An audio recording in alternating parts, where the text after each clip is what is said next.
All right, let's bring in Aaron Wudrick, Federal Director of the Canadian Taxpayers Federation. He joins us now from Ottawa. Thanks for your time today. Thanks for having me. Let's start with the Phoenix pay problems because that's the biggest boondoggle, I think, of the batch. It's going to cost, they estimate, or some are estimating, over $1 billion now to fix. What are your thoughts on this? Well, I think we may have to call the gun registry to move over. It's been a long time federally since we've seen a boondoggle of this size. Both this government and previous government have a hand in this, and it's very unfortunate that a project that was supposed to save taxpayers money could end up now costing them north of $1 billion. North of $1 billion, and imagine the frustration of the employees who have been affected of this. Tens of thousands, hundreds of thousands of them actually, are still scratching their heads trying to get this worked out. Yeah, it's very hard for a lot of Canadians to even understand the scope of it. We're talking about hundreds of thousands of federal employees here. In some cases, people have been paid very little, some not at all. And in other cases, there have been people who've been grossly overpaid and have to pay it back. So it's a mess from top to bottom. And I think we can only hope that the government gets their head around this sooner rather than later. All right, let's get to the Canada Revenue Agency. That's another one that stuck out.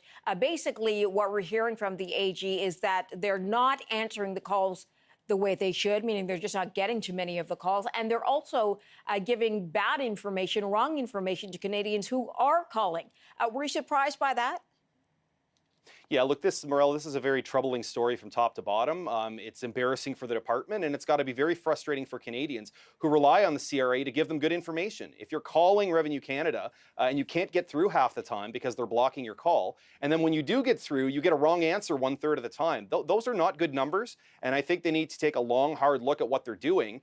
Canadians are very frustrated as it is trying to pay their taxes. We have a very complicated tax code. So at the very least, when they get through to CRA, they should be given the correct information. Do you feel maybe like there's a fairness issue here as well? As you mentioned, most people are trying to do what's right. Sometimes they need that extra information to do what they need to do, and they're not getting it, calling back 3 or 4 times in an effort to get it.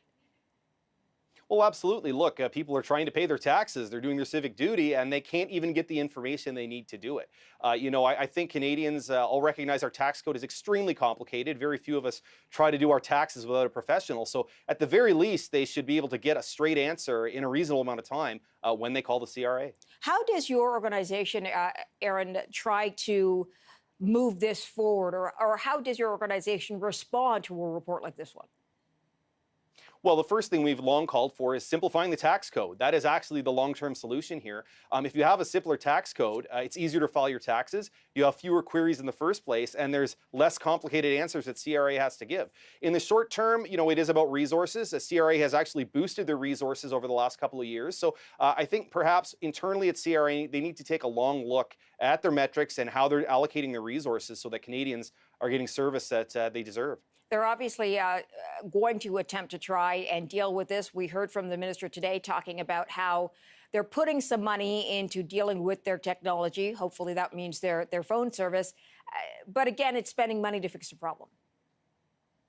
Yeah, look, some of these things take money to fix, but more troubling than the bad answers is the fact that CRA was doing things like blocking calls so that people would be waiting on the line just so they could claim that their average waiting time was low, or the fact their own quality control system did not actually flag a lot of the problems. So I think there's quite a few issues here that CRA needs to look into. All right, Aaron Wudrick, I got to leave it there. Thanks so much for weighing in on this today.